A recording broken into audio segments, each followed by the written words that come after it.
കേരളത്തിന് കേന്ദ്രത്തിന്റെ വിഷു സമ്മാനം. വിഷു ഈസ്റ്റർ ഉത്സവകാലത്ത് ഡൽഹിയിൽ നിന്നുൾപ്പെടെ നാട്ടിലെത്തിയ മലയാളികൾക്ക് മടങ്ങിപ്പോകാൻ റെയിൽവേ മന്ത്രാലയം സ്പെഷ്യൽ ട്രെയിൻ അനുവദിച്ചു.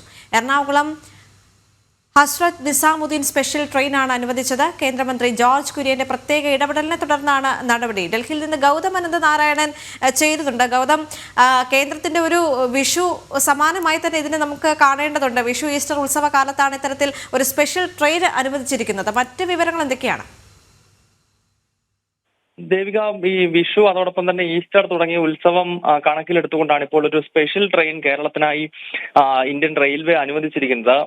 ഈ മാസം 16-ാം തീയതി കൊച്ചിയിൽ നിന്നും ഡൽഹിക്ക് പുറപ്പെടുന്ന ഈ ട്രെയിൻ 18-ന് നിസാമുദ്ദീൻ സ്റ്റേഷനിൽ എത്തുന്ന നിലയിലാണ് ഈ സ്പെഷ്യൽ ട്രെയിൻ കേരളത്തിനായി ഇപ്പോൾ കേന്ദ്ര സർക്കാർ അനുവദിച്ചിരിക്കുന്നത്. കാരണം വിഷു കണക്കിലെടുത്തും അതോടൊപ്പം തന്നെ ഈസ്റ്റർ ഉൾപ്പെടെയുള്ള ഉത്സവങ്ങൾ കണക്കിലെടുത്തും ധാരാളം ഡൽഹി മലയാളികളും അതോടൊപ്പം തന്നെ ഉത്തരേന്ത്യയിൽ ജീവിക്കുന്ന പല മലയാളികളും നാട്ടിലേക്കും മറ്റും എത്തിയിരുന്നു. അവർക്ക് സുഗമമായി തിരിച്ചു പോകുന്നതിന് വേണ്ടിയാണ് ഈ സ്പെഷ്യൽ ട്രെയിൻ. കേന്ദ്രമന്ത്രി ജോർജ് കുര്യൻ ഈ വിഷയം ചൂണ്ടിക്കാണിച്ചുകൊണ്ട് റെയിൽവേ മന്ത്രി അശ്വനി വൈഷ്ണവിന് കത്ത് എഴുതിയിരുന്നു. ജോർജ് കുര്യന്റെ ഇടപെടലിനെ തുടർന്നാണ് ഇപ്പോൾ ഈ സ്പെഷ്യൽ ട്രെയിന് കേരളത്തിനെ അനുവദിച്ചിരിക്കുന്നത്. ജോർജ് കുര്യൻ ഈ കേന്ദ്ര റെയിൽവേക്ക് നന്ദി രേഖപ്പെടുത്തിയിട്ടുണ്ട്.